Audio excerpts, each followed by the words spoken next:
എല്ലാവർക്കും നമ്മുടെ പുതിയ വീഡിയോയിലേക്ക് സ്വാഗതം. ഇന്നത്തെ നമ്മുടെ റെസിപ്പി ഒരു ഈദ് സ്പെഷ്യൽ നല്ല ടേസ്റ്റി ആയിട്ടുള്ള ഒരു ഫ്രൈഡ് ചിക്കൻ ബിരിയാണിയാണ്. ആദ്യമായിട്ടൊക്കെ ബിരിയാണി ഉണ്ടാക്കുന്നവർക്ക് പോലും ഈ ഒരു രീതിയിൽ ചെയ്ത് നോക്കുകയാണെങ്കിൽ നിങ്ങൾക്ക് ഒരിക്കലും ഫ്ലോപ്പ് ആവില്ല കേട്ടോ. നല്ല സൂപ്പർ ടേസ്റ്റി ആയിട്ടുള്ള ബിരിയാണി നമുക്ക് റെഡിയാക്കി എടുക്കാൻ പറ്റും.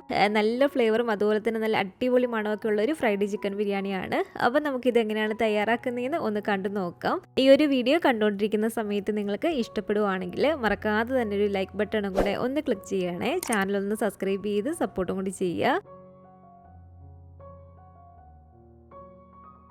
അപ്പോൾ ആദ്യം തന്നെ ഇതുപോലെ ഈ ഒരു പാത്രത്തിലേക്ക് നമുക്കൊരു 1.5 ടേബിൾ സ്പൂൺ അളവിൽ കാശ്മീരി മുളക് പൊടി ഇട്ട് കൊടുക്കാം.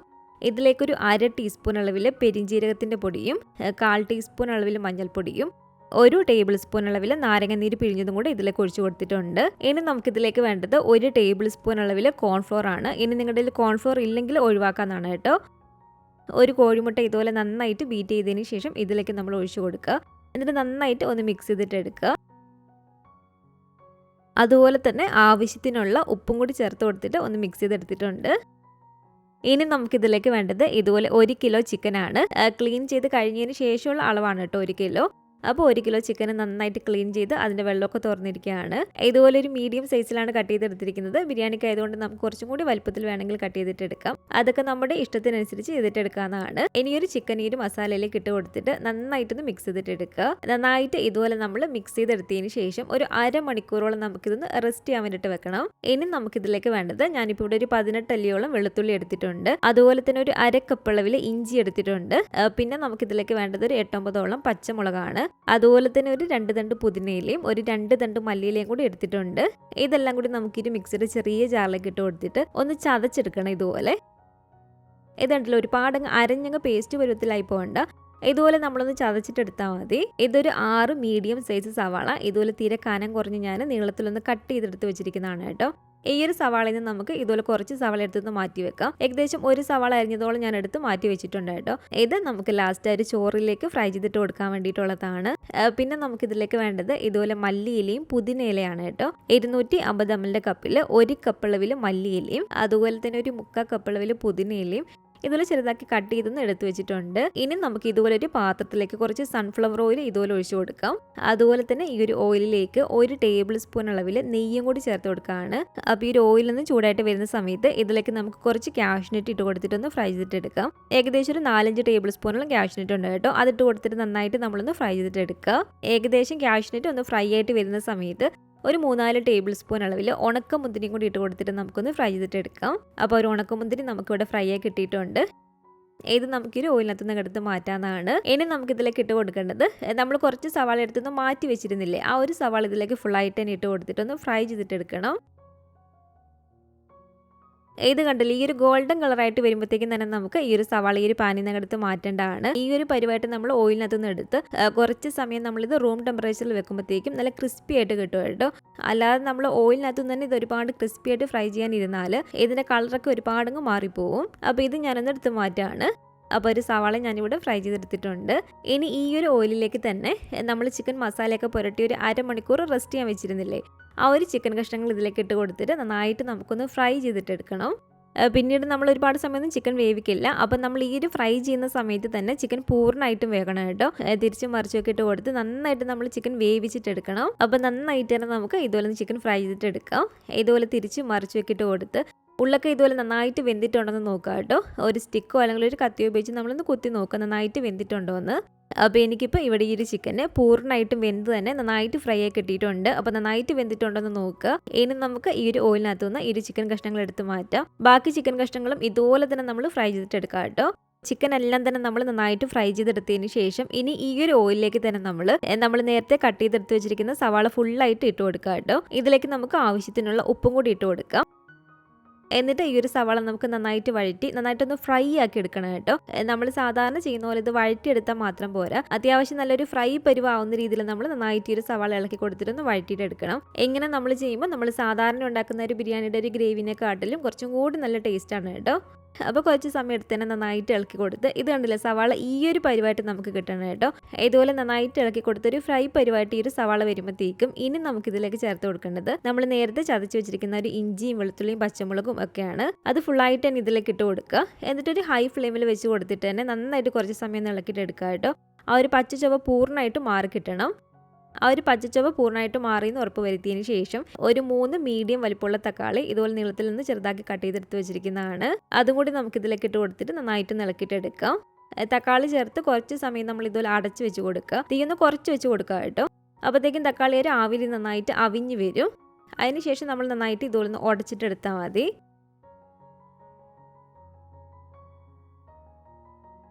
അപ്പോൾ തക്കാളി നന്നായിട്ട് ഇതുപോലെ ഞാനൊന്ന് ഉടച്ചെടുത്തിട്ടുണ്ട്. തക്കാളി നന്നായിട്ട് വെന്ത് നമ്മൾ പൂർണ്ണമായിട്ട് ഇതുപോലെ ഒന്ന് ഉടച്ചെടുക്കണം കേട്ടോ. അപ്പോൾ ഒരു തക്കാളി നന്നായിട്ട് ഇതുപോലെ ഒന്ന് ഉടച്ചെടുത്തതിന് ശേഷം ഇനി ഇതിലേക്ക് നമുക്ക് 1.5 ടേബിൾ സ്പൂൺ അളവിൽ ഇതുപോലെ ബിരിയാണി മസാല ചേർത്ത് കൊടുക്കാം. ഹോം മെയ്ഡ് ബിരിയാണി മസാലയോ റെഡിമെയ്ഡ് ബിരിയാണി മസാലയോ ഏത് വേണമെങ്കിലും ചേർത്ത് കൊടുക്കാവുന്നതാണ്. 1/4 ടേബിൾ സ്പൂൺ അളവിൽ കുരുമുളക് പൊടിയും അതുപോലെ തന്നെ ഒരു 1/2 ടീസ്പൂൺ അളവിൽ മഞ്ഞൾപ്പൊടിയും ഇതിലേക്ക് ഒരു 1/2 ടേബിൾ സ്പൂൺ അളവിൽ ചെറിയൊരു കളറിന് വേണ്ടിയിട്ട് മാത്രം കാശ്മീരി മുളക് പൊടിയും കൂടി ചേർത്ത് കൊടുക്കുകയാണ് കേട്ടോ. എന്നിട്ട് നന്നായിട്ട് നമുക്കിത് ഇളക്കിയിട്ടെടുക്കാം. പൊടികളുടെ ഒരു പച്ച ചുവ പൂർണ്ണമായിട്ട് മാറി വന്നതിന് ശേഷം ഒരു 3.5 ടേബിൾ സ്പൂൺ അളവിൽ തൈരും അതുപോലെ തന്നെ ഒരു 1 ടേബിൾ സ്പൂൺ അളവിൽ നാരങ്ങ നീരും കൂടി ഇതിലേക്ക് ഒഴിച്ചു കൊടുക്കുകയാണ്. എന്നിട്ട് നന്നായിട്ട് നമുക്കിത് ഇളക്കിയിട്ടെടുക്കാം. ഇനി ഈ ഒരു സമയത്താണ് നമ്മൾ ഫ്രൈ ചെയ്ത് വെച്ചിരിക്കുന്ന ഒരു ചിക്കൻ ഫുള്ളായിട്ട് തന്നെ ഇതിലേക്ക് ഇട്ട് കൊടുക്കുക കേട്ടോ. എന്നിട്ട് നന്നായിട്ട് ഇതിലൊന്ന് മിക്സ് ചെയ്തിട്ട് എടുക്കുക.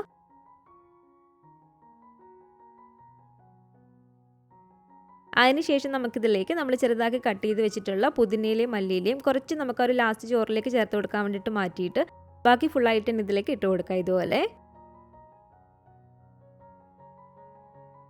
അതുപോലെ തന്നെ ആവശ്യത്തിനുള്ള ഉപ്പും കൂടി ഇതിലേക്ക് ഇട്ട് കൊടുത്തിട്ട് നന്നായിട്ട് നമുക്കിതെല്ലാം കൂടി ചേർത്തൊന്ന് മിക്സ് ചെയ്തിട്ട് എടുക്കാം. 1 ടേബിൾ സ്പൂൺ അളവിൽ നെയ്യും കൂടി ഇതിലേക്ക് ഒഴിച്ച് കൊടുത്തിട്ട് നമുക്കിതൊന്ന് അടച്ച് വെച്ച് കൊടുത്തിട്ടൊന്ന് കുക്ക് ചെയ്തിട്ട് എടുക്കാം. ഇത് നന്നായിട്ട് കുറച്ച് വെച്ച് കൊടുക്കുക. ഏകദേശം ഒരു 4-5 മിനിറ്റോളം കുക്ക് ചെയ്തിട്ട് എടുത്താൽ മതി. ആ ഒരു ചിക്കനിൽ ഒരു മസാലയൊക്കെ ഒന്ന് പിടിക്കാൻ വേണ്ടിയിട്ടാണ്. അപ്പോൾ ഏകദേശം ഒരു 5 മിനിറ്റിന് ശേഷം ഇതുപോലെ തുറന്നിട്ട് വീണ്ടും നന്നായിട്ടൊന്ന് ഇളക്കിയിട്ട് എടുക്കുക. അപ്പോൾ ഈ ഒരു സമയത്ത് നിങ്ങൾ ഇതിൻ്റെ ഉപ്പൊക്കെ നോക്കിയിട്ട് കുറവുണ്ടെങ്കിൽ ചേർത്ത് കൊടുക്കേണ്ടതാണ്. അപ്പോൾ ഈ ഒരു മസാല ഇവിടെ റെഡി ആയിട്ടുണ്ട്. ഇനി നമുക്കിതൊന്ന് മാറ്റി വെക്കാം. ഞാനിപ്പോൾ ഇവിടെ ഒരു ബിരിയാണി ബസുമതി റൈസിലാണ് കേട്ടോ വെക്കുന്നത്. നിങ്ങൾക്ക് ബസുമതി റൈസ് കൂടാതെ ജീരകശാല അരിയിൽ കൈമ റൈസിൽ വേണമെങ്കിലും വെക്കാവുന്നതാണ്. അപ്പോൾ 3 കപ്പ് അളവിൽ ബസുമതി റൈസാണ് കേട്ടോ ഞാനിപ്പോൾ ഇതിലേക്ക് എടുക്കുന്നത്. അപ്പോൾ നന്നായിട്ട് കഴുകിയെടുത്തിരിക്കുന്ന ഈ ഒരു അരിയിലേക്ക് കുറച്ച് ഏറെ തന്നെ വെള്ളം ഒഴിച്ച് കൊടുത്തിട്ട് ഒരു 10-15 മിനിറ്റ് നമുക്കിതൊന്ന് കുതിരാൻ വേണ്ടിയിട്ട് ഇടാം. മാക്സിമം ഒരു 15 മിനിറ്റ്, അതിൽ കൂടുതൽ സമയം നമ്മൾ കുതിരാൻ വെക്കേണ്ട കേട്ടോ. ഇനി ഇതുപോലൊരു പാത്രത്തിലേക്ക് നമുക്കൊരു 2 ടേബിൾ സ്പൂൺ അളവിൽ നെയ്യും 1 ടേബിൾ സ്പൂൺ അളവിൽ സൺഫ്ലവർ ഓയിലും കൂടെ ഒഴിച്ചു കൊടുക്കുകയാണ്. ഓയിലൊന്ന് ചൂടായിട്ട് വരുമ്പോഴത്തേക്കും ഇതൊരു തക്കോലും അതുപോലെ തന്നെ ഒരു 6 ഗ്രാമ്പും ഒരു 5-6 ഏലക്കായും ഈ ഒരു വലിപ്പമുള്ള 2 കറുവപ്പട്ട എടുത്തിട്ടുണ്ട്. 2 ബേ ലീവ്സും കൂടെ നമുക്കിതിലേക്ക് ഇട്ട് കൊടുക്കാം. ഇതുപോലെ നന്നായിട്ട് ഇതെല്ലാം കൂടി ചേർത്ത് നമ്മളൊന്ന് ഇളക്കിയെടുത്തതിന് ശേഷം ആവശ്യത്തിനുള്ള വെള്ളം കൂടി ഇതിലേക്ക് നമുക്ക് ഒഴിച്ചു കൊടുക്കാം കേട്ടോ. നമ്മൾ ഈ ഒരു ബിരിയാണി ഇവിടെ വെക്കുന്നത് വെള്ളം വറ്റിച്ചെടുത്തിട്ടാണ് ചോറ് വേവിച്ചിട്ടെടുക്കുന്നത്. അപ്പോൾ കറക്റ്റ് അളവിൽ തന്നെ നമ്മൾ ഇതിലേക്ക് വെള്ളം ചേർത്ത് കൊടുക്കുക. സാധാരണ 1 കപ്പ് അരിക്ക് 1.5 കപ്പ് വെള്ളം എന്ന കണക്കിനാണ് നമ്മളിതിലേക്ക് വെള്ളം ഒഴിച്ചു കൊടുക്കുന്നത്. അപ്പോൾ അങ്ങനെയാകുമ്പോൾ 3 കപ്പിന് 4.5 കപ്പ് അളവിൽ വെള്ളമാണ് നമ്മളിതിലേക്ക് ഒഴിച്ചു കൊടുക്കേണ്ടത്. ഞാനിപ്പോൾ ഇവിടെ എടുത്തിരിക്കുന്ന ബസുമതി റൈസ് ഒരു കുറച്ച് വേവ് കൂടുതലുള്ളതായതുകൊണ്ട് ഞാനിപ്പോൾ ഇതിലേക്ക് 5 കപ്പ് ചേർത്ത് കൊടുക്കുകയാണ് കേട്ടോ. എക്സ്ട്രാ ഒരു 1/2 കപ്പ് വെള്ളം കൂടുതലായിട്ട് ചേർത്ത് കൊടുത്തതേ ഉള്ളൂ. അപ്പോൾ സാധാരണ നമ്മൾ എടുക്കുന്നത് 1 കപ്പിന് 1.5 കപ്പ് വെച്ചിട്ടാണ്. ഈ ഒരു വെള്ളത്തിലേക്ക് നമുക്ക് 1 ടേബിൾ സ്പൂൺ അളവിൽ നാരങ്ങ നീര് പിഴിഞ്ഞൊഴിച്ചു കൊടുക്കാം. അതുപോലെ തന്നെ ആവശ്യത്തിനുള്ള ഉപ്പും കൂടി ഇട്ട് കൊടുക്കുക. സാധാരണ നമ്മൾ ബിരിയാണി വെക്കുമ്പോൾ അറിയാമല്ലോ, ഈ ഒരു വെള്ളത്തിൽ കുറച്ച് ഉപ്പൊന്ന് മുന്നിട്ട് നിന്നാൽ മാത്രമേ ചോറിൽ കറക്റ്റ് ഒരു ഉപ്പ് പിടിക്കത്തുള്ളൂ. അപ്പോൾ കുറച്ച് ഉപ്പൊന്ന് മുന്നിട്ട് നിൽക്കുന്ന രീതിയിൽ വേണം നമ്മൾ ഈ ഒരു വെള്ളത്തിലേക്ക് ഉപ്പിട്ട് കൊടുക്കാൻ വേണ്ടിയിട്ട്. ഇനി ഇതെല്ലാം കൂടി ചേർത്ത് നന്നായിട്ട് മിക്സ് ചെയ്തതിന് ശേഷം ഈ ഒരു വെള്ളം നല്ല വെട്ടി തിളച്ച് വരണം കേട്ടോ. ചെറുതായിട്ട് ചൂടായാലൊന്നും പോരാ, ഇതുപോലെ നന്നായിട്ട് വെട്ടി തിളച്ച് വരുന്ന സമയത്ത് വേണം നമ്മളൊരു 15 മിനിറ്റോളം കുതിരാൻ വെച്ചിരുന്ന അരിയെ അതിൻ്റെ വെള്ളമെല്ലാം ഒരു അരിപ്പ പാത്രത്തിലേക്ക് ഊറ്റി കളഞ്ഞതിന് ശേഷം ഇതിലേക്ക് നമുക്ക് ഇട്ട് കൊടുക്കാം. എന്നിട്ട് നന്നായിട്ട് ഇളക്കിയിട്ടെടുക്കുക. ജസ്റ്റ് ഒന്ന് തിള കയറി വരുന്നിടം വരെ നമ്മൾ ഹൈ ഫ്ലെയിമിൽ തന്നെ വെച്ച് കൊടുക്കുക കേട്ടോ. ജസ്റ്റ് ഒന്ന് തിളച്ച് വരുന്ന ഒരു സമയം മാത്രമേ നമ്മൾ ഹൈ ഫ്ലെയിമിൽ വെക്കാവുള്ളൂ. അതിനുശേഷം നമ്മൾ പെട്ടെന്ന് തന്നെ ഇത് ലോ ഫ്ലെയിമിലേക്ക് ആക്കി കൊടുക്കുക. ഇടയ്ക്ക് നമ്മൾ തുറന്ന് ഇതുപോലെ ഒന്ന് ഇളക്കി കൊടുക്കണം കേട്ടോ. ഇതുപോലെ തുറന്ന് നമ്മൾ ഒന്ന് ഇളക്കി കൊടുത്ത് കഴിയുമ്പോഴത്തേക്കും ഏകദേശം ഒരു വെള്ളമൊക്കെ ഒന്ന് വറ്റി വരുന്ന ഒരു സമയമായിരിക്കും. വീണ്ടും നമ്മൾ ഇതുപോലെ തട്ടിപ്പൊത്തി വെച്ച് കൊടുത്ത് കുറച്ച് സമയം ഇതുപോലെ തന്നെ വെച്ച് വെക്കുക കേട്ടോ. ആ ഒരു ചോറ് നമുക്ക് കറക്റ്റ് ആ ഒരു പാകത്തിന് വെന്ത് കിട്ടുന്ന വരെ. അപ്പോൾ ഇതിപ്പോൾ കണ്ടില്ല, ഒരു ചോറ് എനിക്കിപ്പോൾ ഇവിടെ കറക്റ്റ് ആ ഒരു പാകത്തിന് വെന്ത് കിട്ടിയിട്ടുണ്ട്. ഒട്ടും തന്നെ കുഴഞ്ഞും പോയിട്ടില്ല, നല്ല കറക്റ്റ് പാകത്തിന് വെന്തും വന്നിട്ടുണ്ട്. ഇനി ഈ ഒരു ചോറ് നമുക്ക് നല്ല ചൂടോട് കൂടിയിട്ട് തന്നെ നമ്മുടെ ഒരു ചിക്കൻ്റെ ഒരു മസാലയിലേക്ക് ഇതുപോലെ ഇട്ട് കൊടുക്കാം. അതിന് മുമ്പായിട്ട് നമുക്ക് ഈ ഒരു മസാലയിലേക്ക് നമ്മൾ നേരത്തെ ഫ്രൈ ചെയ്ത് വെച്ചിട്ടുള്ള ഒരു സവാളയും ഉണക്കമുന്തിരിയും കാഷ്നട്ടും കുറച്ച് ഇതുപോലെ അതിൻ്റെ മുകളിലേക്കൊന്ന് ഇട്ട് കൊടുക്കേണ്ടതാണ്. അതിനുശേഷം നമ്മൾ വേവിച്ച് വെച്ചിട്ടുള്ള ചോറ് ഇതിലേക്ക് മുഴുവൻ ഇട്ട് കൊടുക്കുക കേട്ടോ. നിങ്ങൾക്കിത് 2 ലെയർ ആക്കിയിട്ട് വേണമെങ്കിൽ ഇട്ട് കൊടുക്കാവുന്നതാണ് കേട്ടോ. ആദ്യം കുറച്ച് മസാല ഇട്ട് കൊടുക്കുക. എന്നിട്ട് അതിൻ്റെ മുകളിലേക്ക് നമ്മൾ കുറച്ച് ചോറ് ഇട്ട് കൊടുക്കുക. ശേഷം നമ്മൾ ഫ്രൈ ചെയ്ത് വെച്ചിരിക്കുന്ന ഒരു ഇൻഗ്രീഡിയൻസ് എല്ലാം തന്നെ ഇട്ട് കൊടുക്കുക. വീണ്ടും മസാലയും ചോറ് ഇട്ട് കൊടുത്ത് അങ്ങനെ 2 ലെയർ ആക്കിയിട്ട് വേണമെങ്കിൽ നിങ്ങൾക്ക് ഇത് റെഡിയാക്കി എടുക്കാവുന്നതാണ് കേട്ടോ. ഞാനിപ്പോൾ ഇവിടെ 3 കപ്പ് മാത്രം റൈസല്ലേ ഉള്ളൂ, അതുകൊണ്ട് ഫുള്ളായിട്ട് തന്നെ ഒരു ചോറത്തിലേക്ക് ഇട്ട് കൊടുത്തിട്ടുണ്ട്. ഇനി ഒരു ചോറിന് ചെറിയൊരു കളർ കിട്ടാൻ വേണ്ടിയിട്ട് കുറച്ച് പാലിൽ കുറച്ച് മഞ്ഞൾപ്പൊടി ഇതുപോലെ മിക്സ് ചെയ്തിട്ട് ഇതുപോലെ നമുക്കൊന്ന് ചുറ്റിച്ചൊന്ന് ഒഴിച്ചു കൊടുക്കാം കേട്ടോ. അതിനുശേഷം നമ്മൾ ഫ്രൈ ചെയ്ത് വെച്ചിട്ടുള്ള ഒരു സവാളയും കാഷ്യൂനട്ടും ഉണക്കമുന്തിരിയും കൂടെ ഇതുപോലെ ഒന്ന് വെതറി ഫുള്ളായിട്ട് ഇട്ട് കൊടുക്കുക. നമ്മൾ മാറ്റി വെച്ചിട്ടുള്ള കുറച്ച് മല്ലിയിലയും പുതിനയിലയും കൂടെ ഇതിൻ്റെ മുകളിലേക്ക് ഒന്ന് ഇട്ട് കൊടുത്തിട്ടുണ്ട്. ഇനി നമുക്കൊരു ചോറിന് നല്ലൊരു മണവും അതുപോലെ തന്നെ ഒരു നല്ലൊരു ഫ്ലേവറും ഒക്കെ കിട്ടാൻ വേണ്ടിയിട്ട് ചേർത്ത് കൊടുക്കേണ്ടത് ഇതുപോലെ കുറച്ച് പൈനാപ്പിൾ എസൻസ് ആണ് കേട്ടോ. ഏകദേശം 1 ടീസ്പൂണോളം തന്നെ ഇതുപോലെ നമുക്ക് പൈനാപ്പിൾ എസൻസ് ഇതുപോലെ ചുറ്റിച്ചൊന്ന് ഒഴിച്ചു കൊടുക്കാം.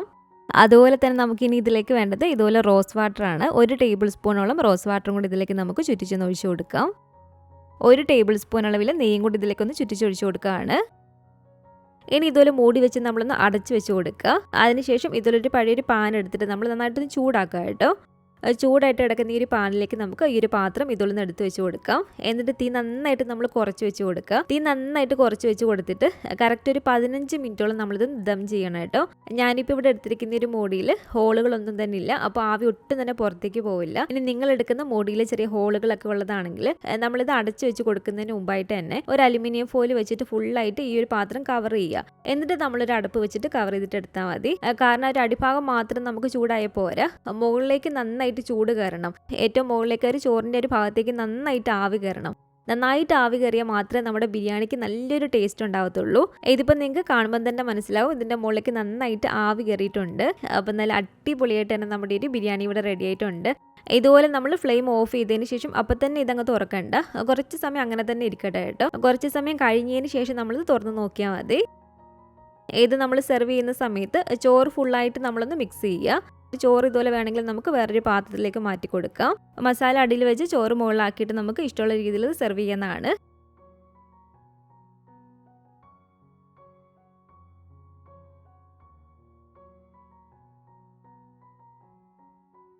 അതുപോലെ നമ്മളിത് സെർവ് ചെയ്യുന്ന സമയത്ത് കോഴിമുട്ട പുഴുങ്ങിയതും വെച്ച് കൊടുക്കാമെന്നാണ് കേട്ടോ. അപ്പം നല്ല അടിപൊളി ടേസ്റ്റും മണമുള്ള നമ്മുടെ ഒരു പൊരിച്ച കോഴി ബിരിയാണി ഇവിടെ റെഡി ആയിട്ടുണ്ട് കേട്ടോ. ഈ ഒരു ബിരിയാണിയുടെ ഒരു മസാല നല്ല സൂപ്പർ ടേസ്റ്റാണ്. ചോറും നല്ല അടിപൊളിയാണ് കേട്ടോ കഴിക്കാൻ വേണ്ടിയിട്ട്. ഈ ഒരു ബിരിയാണിയുടെ കൂടെ ഞാൻ തൈരും കൊണ്ടുള്ള ഒരു സാലഡും അതുപോലെ തന്നെ നമ്മുടെ ബിരിയാണി ചമ്മന്തിയും ഈന്തപ്പഴം അച്ചാറുമാണ് കേട്ടോ സെർവ് ചെയ്യുന്നത്. അപ്പോൾ ആദ്യമായിട്ടൊക്കെ ബിരിയാണി വെക്കുന്നവരാണെങ്കിൽ പോലും കറക്റ്റ് നിങ്ങൾ ഈ ഒരു രീതിയിലൊന്ന് ചെയ്ത് നോക്കിക്കോളൂ കേട്ടോ.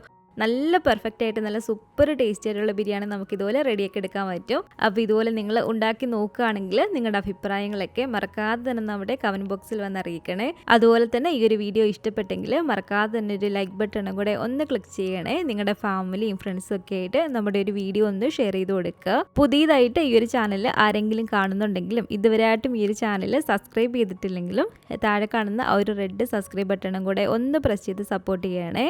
കൂട്ടത്തിൽ ആ കാണുന്ന ബെല്ലൈക്കണം കൂടെ ഒന്ന് ക്ലിക്ക് ചെയ്ത് അതിൽ ഓൾ എന്ന ഒരു ഓപ്ഷൻ തന്നെ കൊടുക്കുകയാണെങ്കിൽ ഞാൻ പുതിയ റെസിപ്പികളൊക്കെ ഇടുന്ന സമയത്ത് നിങ്ങൾക്ക് അതിൻ്റെ നോട്ടിഫിക്കേഷൻ കിട്ടുന്നതായിരിക്കും. ഇൻഷാ അല്ലാഹ് വീണ്ടും നമുക്കിതുപോലെ നല്ലൊരു റെസിപ്പി ആയിട്ട് കാണാം.